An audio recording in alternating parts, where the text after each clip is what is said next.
a woman and her handsome husband, a brawny brother, and his vibrant wife, all living it up in small-town splendor. We had a very solid family bond, definitely. Life is swell. Until one family member becomes a bit too friendly. Jealousy had to rear its ugly head. There was a lot of secrets.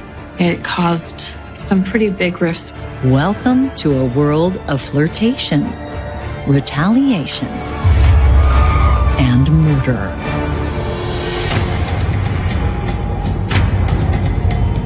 I never would have dreamed anything like this murder would happen in my family.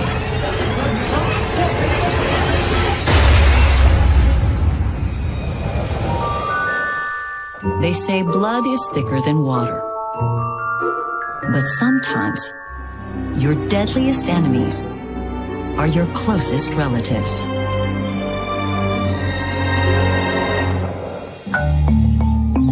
They call Lakewood, California, the Instant City, and with good reason.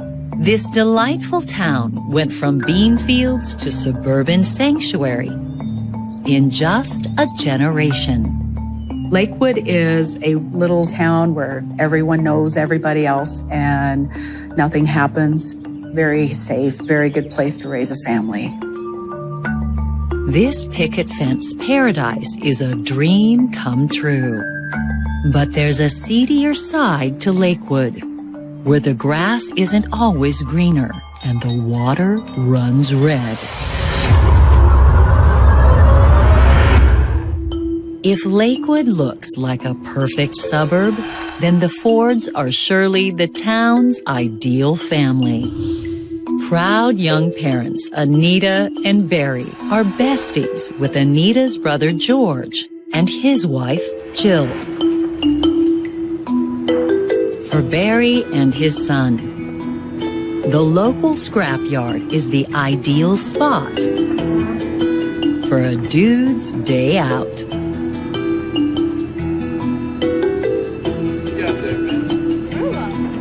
Barry really wanted to do the very best for his son, and he worked hard to try to provide everything he could.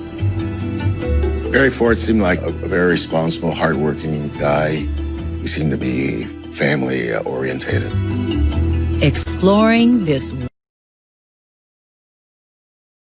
waste heap wonderland, Barry and his boy seem happier than pigs in mud. But these mountains of twisted metal are a stark reminder the world's a dangerous place.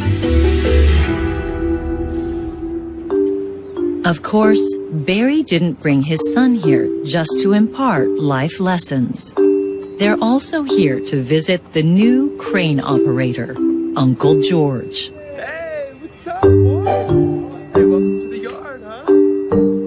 George may look imposing, but he's really just a big old softy. My Uncle George is a tall man. His height can intimidate some people, but he is like a very tall teddy bear, very kind and quiet. George was a combat veteran. He worked in a salvage business and spent considerable amount of time with the members of the family. He was kind of a dominant person in their family, protective, just kind of a big macho guy.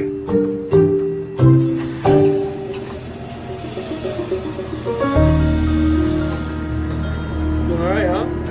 Aw, boys and their toys.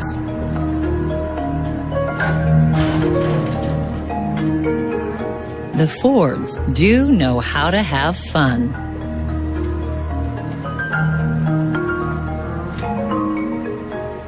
And even though he's not the type to get cold feet, Uncle George is sure to keep this lesson safe. Who'd have thought such carefree times would all come crashing down?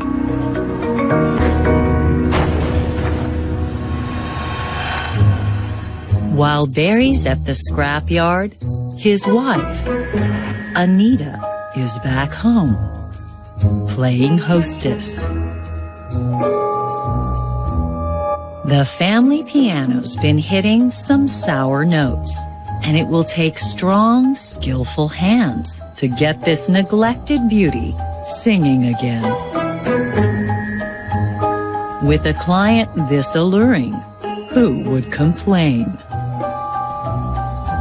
My Aunt Anita is a very happy person. She's adorable. This easygoing 24-year-old has always been a favorite of the fellas. She was a man's girl. She mostly hung around with guys. She's like to sling back a few cocktails and beers and stuff like that. She could hold her own with anybody. But Anita better be careful. Husband Barry has a jealous streak.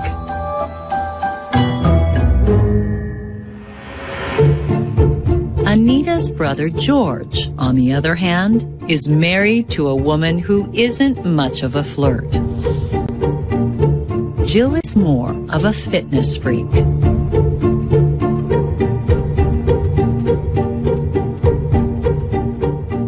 The type of gal who sets her sights on something and takes it, without caring a whit what others think.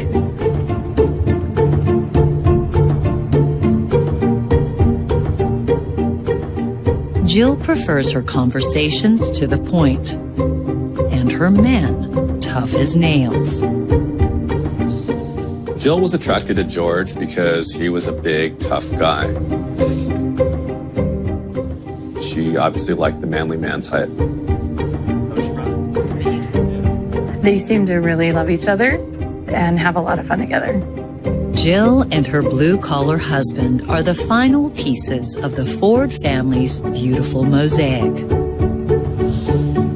Pity a snub-nosed pistol will soon shatter this lovely picture.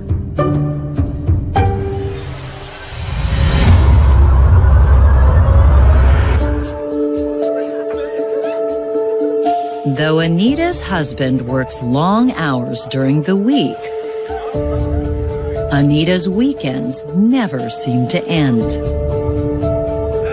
Anita would have many different men come over to the house. Barry would often talk to me. After a while, he was not comfortable with that.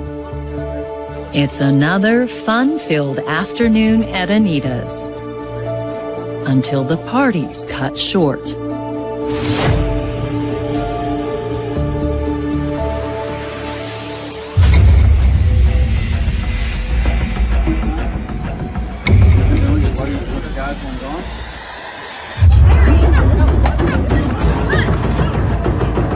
I think jealousy had to rear its ugly head, so to speak.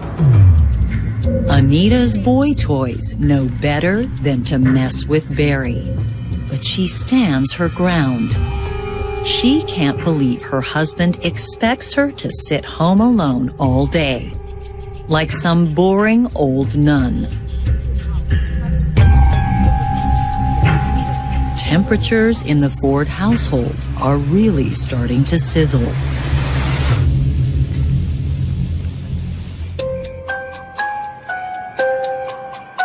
A few days after the pool party, Anita's all ready to make up and play nice. But Barry lays down an ultimatum. Until Anita shapes up, she'll get no satisfaction.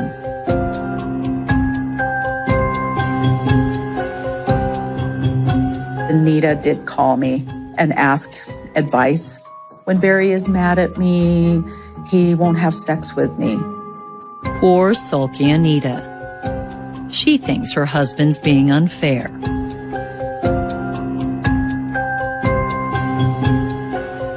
I believe that Anita felt that Barry should have let her do whatever she wanted.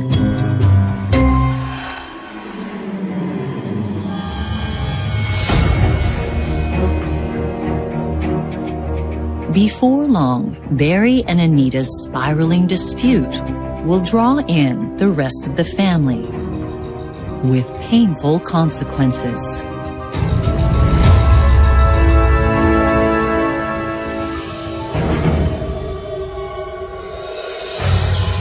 Coming up, chilling accusations tear a once close-knit family to shreds.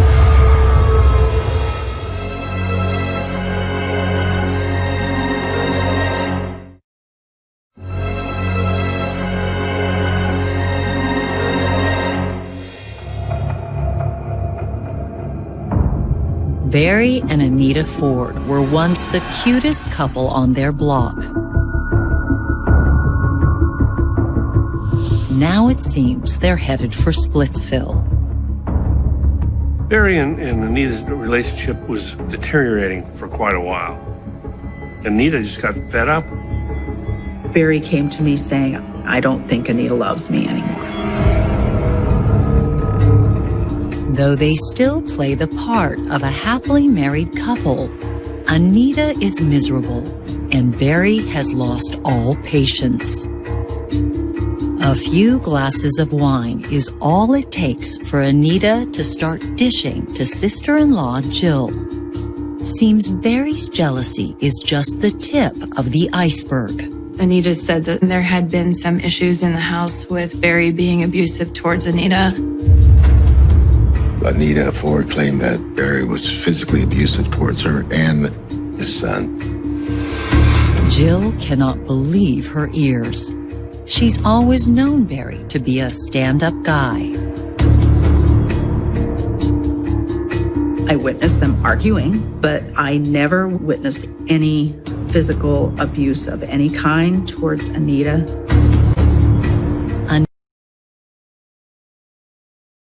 Anita swears she's telling the truth. Anita said that it would be a small item that would set Barry off and cause him to become violent. And Anita said that the abuse is getting worse.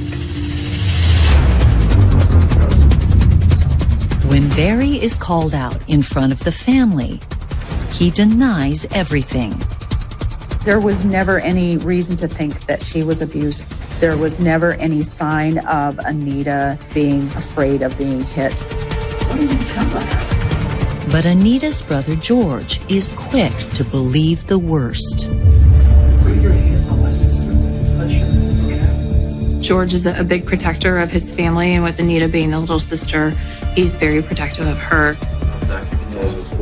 George is almost like a volcano, getting hotter and boiling up. Tempers in the Ford family are really starting to flare. Before things come to blows, Jill steps in and cools down her hot-headed hubby. Although there's no proof of abuse, Jill and George vow to keep very close tabs on Anita. George is seeing the trouble, seeing the problems. It's upsetting him quite a bit. And he just wants his family out of that problem, out of that situation. Barry and George did not like each other. And George couldn't put up with it anymore. The two couples now seem to be treading through a marital minefield.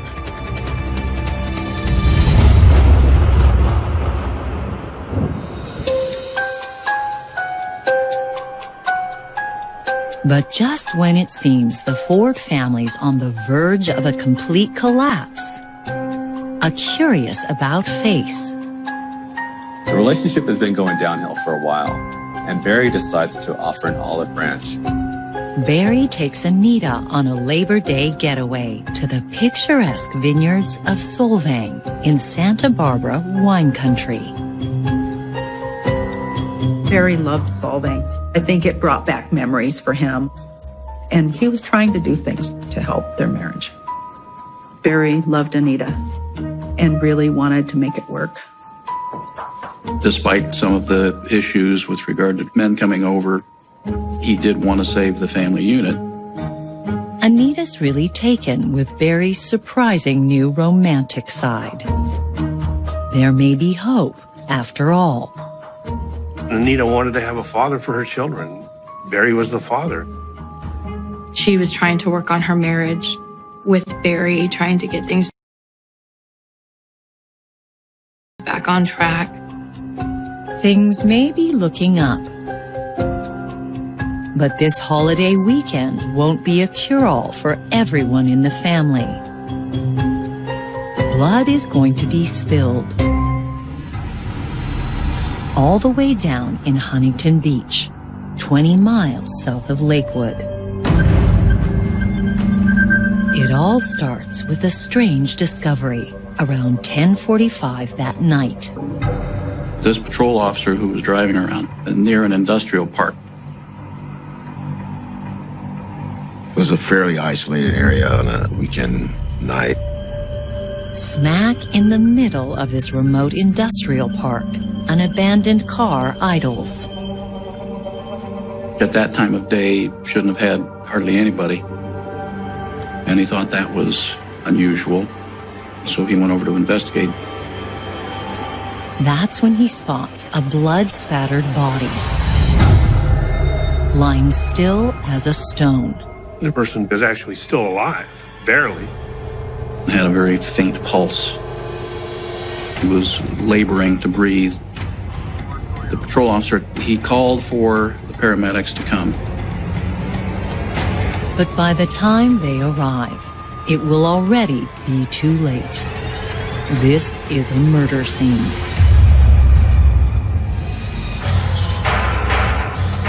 Up next, wrong place, wrong time? Or was this one terrible trap?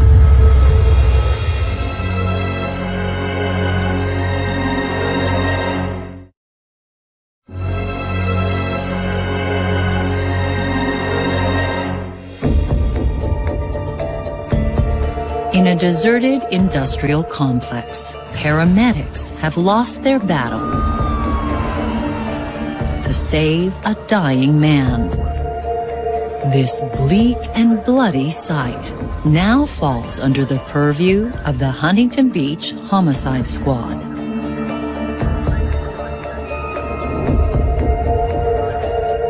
In a crime scene littered with curious clues, the most promising lead seems to be the sedan idling next to the body. Police run the plates and ID their victim. They learned that the vehicle was registered to a Barry Ford with the address in Lakewood, California. Looks like Barry's vow to turn over a new leaf has been cut short.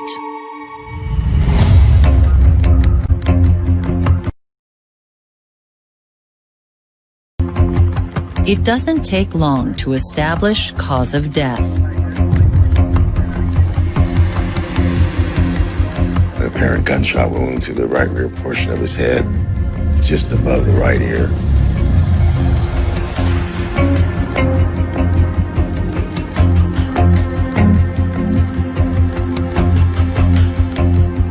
Now to figure out who did this and why. The initial investigation was to see if there was any sign of a robbery, any motive, why this would have happened. The first piece of evidence to examine. Poor Barry Ford himself. From examining the body, we can determine a lot of things. There was no indication of any bruising on his body or on his hands in particular that would suggest he might have been in a physical confrontation.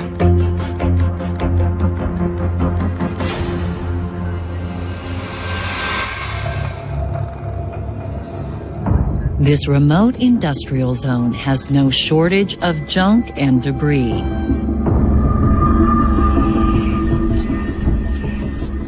Finding relevant clues could be next to impossible. But some items do appear to tell a story. Detectives at the scene found Barry's wallet. It's stuffed with cash. So they have a wallet and a car that works. Detectives are trying to figure out what motivated this crime. Nothing appeared to have been taken. There didn't appear to have been a struggle. That put it in a different context. It didn't look like a robbery. It looks like it's more personal. This shooting has all the hallmarks of a cold, premeditated execution.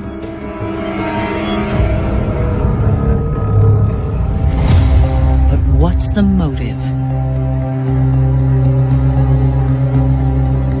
A few feet from the body is a fresh clue. On the ground near the victim was found a cigarette that had just been smoked. It was a cigarette which appeared to have just recently been tossed out. The ash was still fresh on it. Perhaps the person who committed the crime had smoked the cigarette. Which is, of course, an important piece of evidence. From that, we can determine DNA. Peering into the car, it seems fair to conclude Barry came here on a mission. They found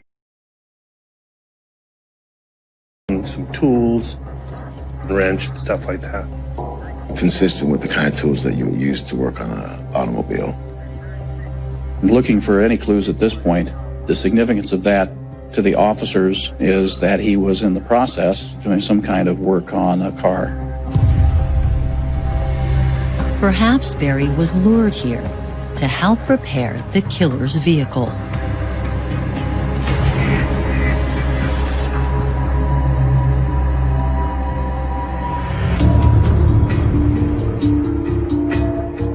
But with bewildering odds and ends popping up all over this murder scene, detectives just can't say for sure. At this point, the big question for investigators is, why was Barry Ford hanging out in an industrial park at 10:30 at night in Huntington Beach on Labor Day weekend? From the sedan's console, detectives pull one last clue. A pack of cigarettes inside that matches the type of cigarette that detectives found on the ground. So much for their smoking gun. We formed the opinion that Barry Ford was most likely the one smoking the cigarette that we found at the scene. So at this point, they're starting to rule out that that might be connected to a killer. DNA isn't going to solve the Barry Ford homicide.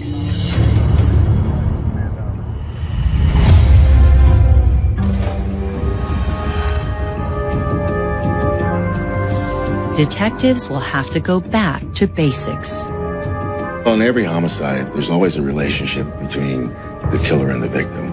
It may be a passing relationship, just a few seconds at an ATM, or it may be a more established relationship like a spouse or a business partner.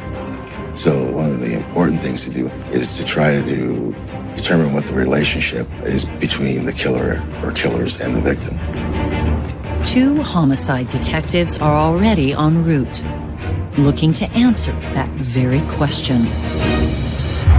Up next, investigators learn one family member has a truly chilling past, and it's about to come full circle.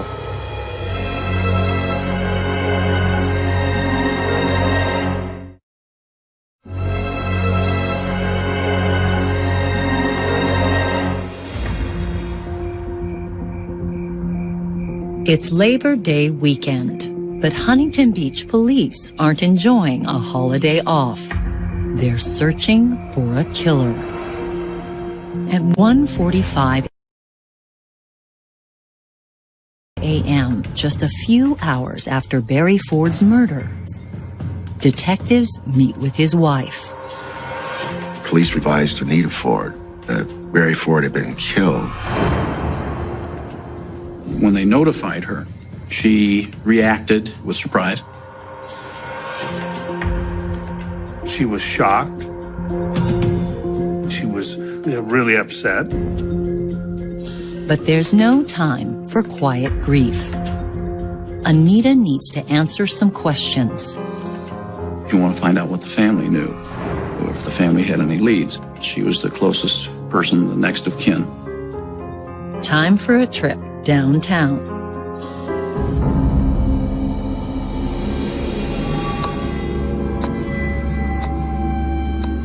They took her down to the police station, and like they always do, to question the family and question the wife. One of the key tasks in investigating a murder is to account for the last 24 hours of the victim's life. Anita recounts how she and Barry left early that morning on a romantic trip to wine country. They had gone to Solvang to go wine tasting, and so it was a pleasant couple's day out. When they got home, her brother George, the babysitter, was hanging out at their house with a couple of family friends. Anita Ford and Barry Ford returned home around 7:30. Lee Cashman, Anita's brother George Wright, and John Aldridge were at their home. That was fairly usual for them to have visitors. The story that Anita gave was they had been watching a ball game and they'd been there all together all night. George and his friends took off soon after the Fords got home. By 9 p.m., Barry was hot, bothered, and eager to capitalize on his extravagant day of romance. But according to Anita, their foreplay was cut short by an ill-timed phone call. It was my friend that needed help with his car. His car had broken down. But Anita didn't even know who the friend was. Barry just said, "I gotta go." Anita went to sleep around 11. The next thing she knew, a homicide detective was banging on her front door. Anita insists her husband had no real enemies. She cannot imagine who would want him dead. At this point, Anita's off the radar of detectives because she explained a few things that needed explaining, which is, why was Barry out in the middle of nowhere in Huntington Beach on a holiday weekend night? And why did he have those tools with him? And her story seemed to explain both of those things fairly well. Investigators send the young mother home, then get to work substantiating her story.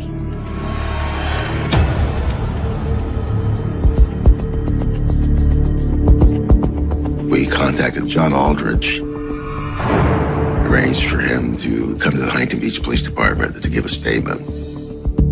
Aldridge's story matches Anita's. He, Lee Cashman, and Anita's brother George all left the Ford residence around 8 p.m. Aldridge says the trio went to a bar to finish watching the ball game, then went their separate ways. Next up, the other family friend at the Ford home that night, Lee Cashman. He recounts the same events, but there's one intriguing wrinkle to his version of the story.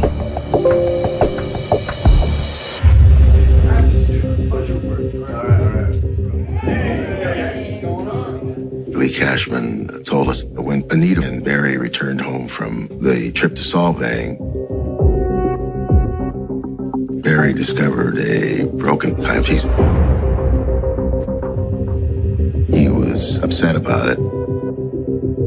Barry asked George what happened, and George quickly points to Barry's son and says, "Your son did this."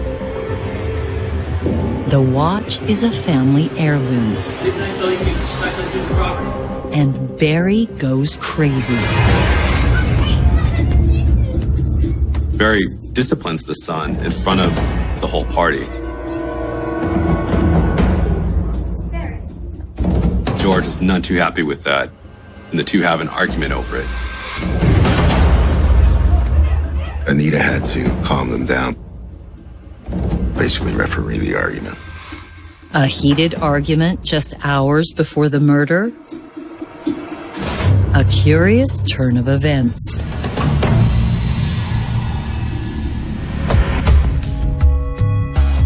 detectives bring in brother-in-law George and his wife Jill for a chat about Barry. George said they didn't really like him too much, that they thought he was controlling and abusive.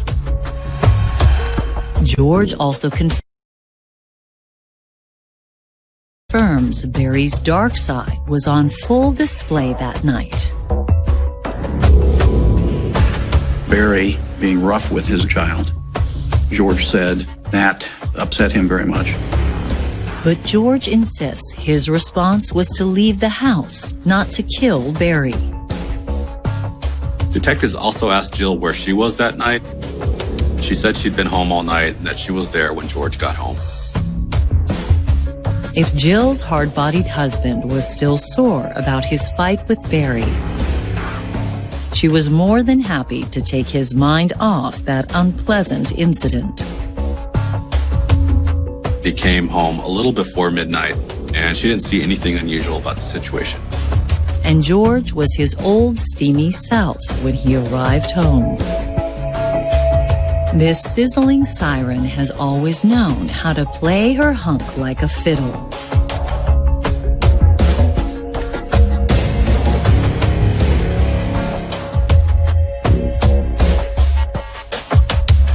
He didn't seem to have anything wearing on his mind, besides his wife.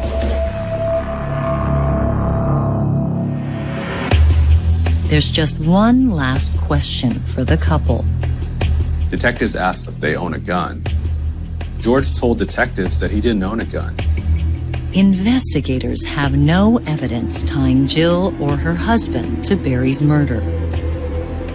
But they have a sneaking suspicion that someone is hiding a secret.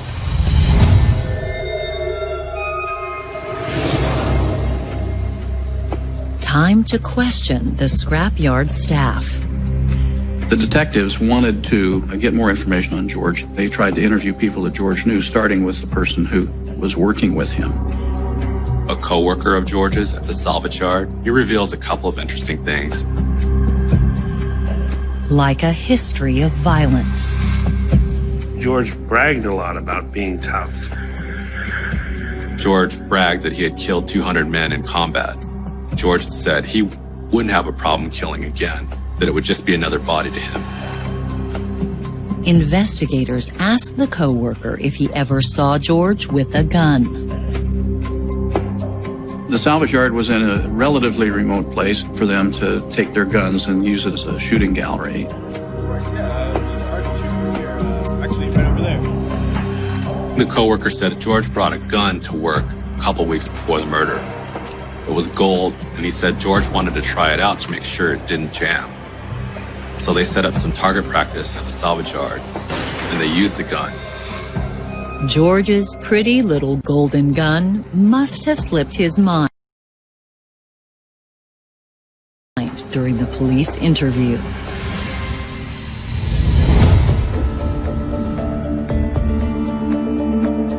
Back at headquarters, detectives sift through their list of the murdered man's family members. Did brother-in-law George simply snap after Barry struck his nephew? Is sister-in-law Jill covering for her murderous man? Might wife Anita have taken revenge on her alleged abuser? Or did family members work together to put an end to Barry Ford?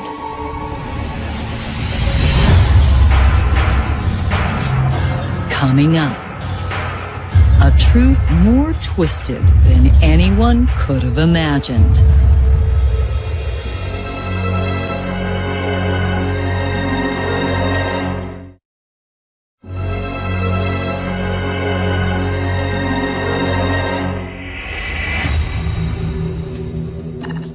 Huntington Beach detectives wonder if Barry Ford was killed by a member of his own family after discovering that his brother-in-law George bragged of being a killing machine.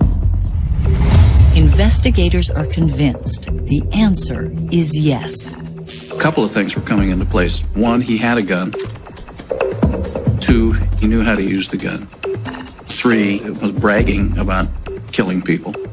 All of those things start to make it look like he is maybe the person who pulled the trigger.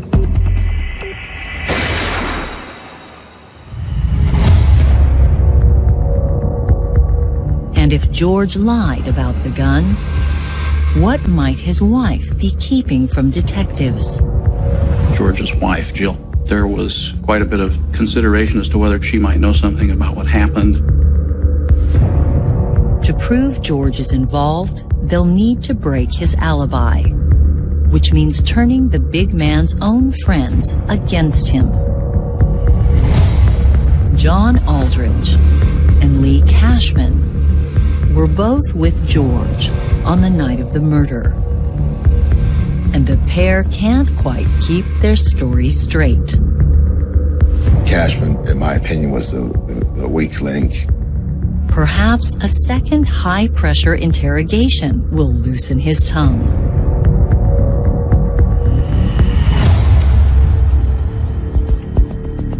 Cashman claims he and John Aldridge were with George all night. But will that story hold up? Cashman seems a little bit nervous to investigators, and they do a smart thing. They decide to put the pressure on. He realizes that they might catch him in a huge lie. Wouldn't you know it? The young man's story starts to change. Cashman wanted to know if it would do him any good to confess to something. Said he wanted basically to come clean and tell what really happened. Cashman's new story begins a few hours before the shooting. It was the night Barry disciplined his son over that broken pocket watch. George was so furious at Barry, he had to get out of the house. George Wright and Aldridge and Cashman, they leave the house telling Barry they're going to go to the bars. Instead of going to the bars, they actually drive down to this area in Huntington Beach. They reached the industrial park, where they plotted in advance to get the draw on Barry. They called the Ford residence and told Barry that they were having automobile trouble and asked for his assistance. Half an hour later, Barry's sedan rolled into the deserted industrial park. They had parked the car on the side of the road, so it appeared as though they were having mechanical trouble. Barry approached the car, the hood was up. He looked in the engine compartment. Barry states, well, I need a screwdriver. They're the last words Barry would ever speak. As he's walking back to get a screwdriver, George Wright pulls his gun out and shoots Barry in the back of the head.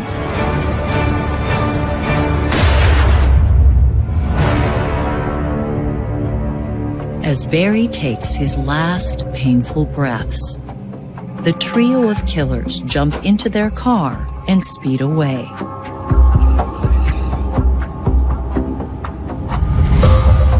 Cashman's version of events explains everything investigators found at the scene that night. He tells investigators that the trio's last step was to get rid of the murder weapon. They left this industrial area. They drove the Pacific Coast Highway. George indicated that he wanted him to pull over. George got out of the car and was gone for a while. When he returned, George made a statement that the gun was gone. George had thrown his golden gun away.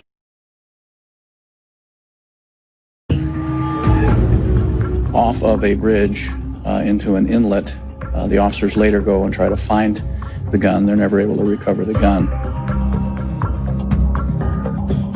But one big question remains. Why did Cashman and Aldridge agree to help kill their friend? That's when Cashman drops the biggest bombshell of all. Cashman told us that Anita Ford was the mastermind behind this.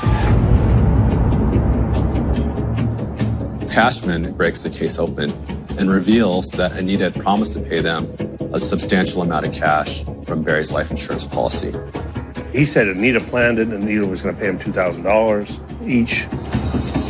She wanted to cash in on his life insurance policy.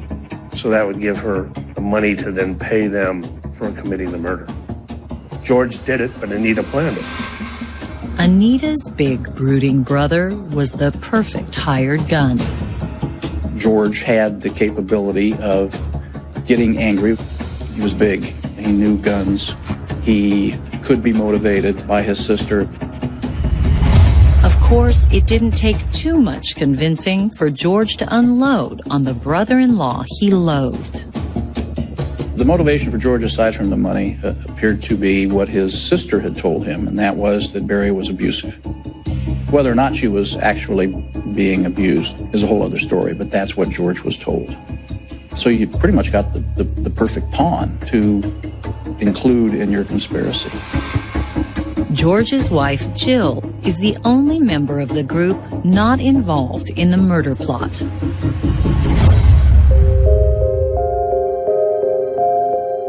Murder conspiracy established.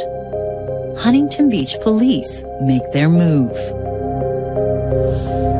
Lee Cashman, John Aldrich, George Wright, and Anita Ford were all charged with murder. Cashman agreed to a plea deal in exchange for testifying against the others. At trial, Anita claims she had Barry killed to protect herself and her son from his abuse. But Barry's loved ones don't buy it. I believe that Anita made up the story of physical abuse for her defense. In exchange for his testimony against the others, Lee Cashman is sentenced to 7 years in prison. John Aldrich is sentenced to 15 years for luring Barry to the industrial park. Siblings George and Anita are each sentenced to life in prison without the possibility of parole. This one was so callous that I think it really stands out. Somebody who, from all appearances, was a model mom, and yet here she is doing what she's doing, callously organizing it, setting up the alibis, offering people money. So it's almost a Jekyll and Hyde kind of a situation. Just goes to show, you can't trust your nearest and dearest when murder runs in the family. I always thought we had just a normal family. Never would have dreamed anything like this murder would happen in my family. It's still mind-boggling to me that it did happen at all.